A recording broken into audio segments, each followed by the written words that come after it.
Let's take a broad look at all categories of nationally operating media companies within Venezuela.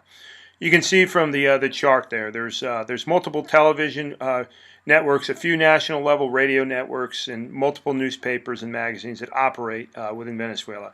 I'm focusing on the national level. However, there are many television and radio stations that are operating locally within various departments of Venezuela that are important.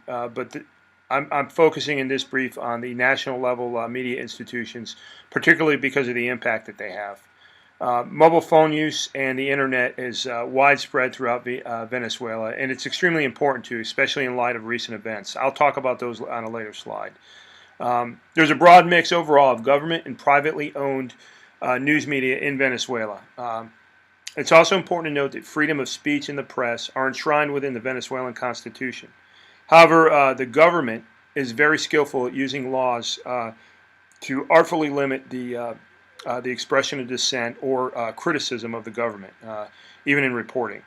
Specifically, there is a law called the Revised Law on Social Responsibility in Radio, Television, and Electronic Media, which went into effect in December of 2010, just over 3 years ago, which contains vaguely worded restrictions on media freedom and extends existing controls on broadcast media to the internet.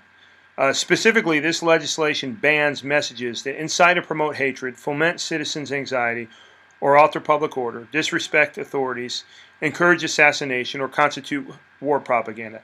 I said specifically a few minutes ago or a few seconds ago, but actually this is a pretty broad statute, and it's interpreted very artfully by the government. And the government, both under Chavez and currently under Maduro, uses this statute and others like it to effectively limit the ability of the media to report on the government's activity, to criticize the government, to publish dissent overall. And as a result of this and the way the government interprets it, the media has to often walk a fine line and is in constant tension with its reporting within the country. All right, let's move to the next slide.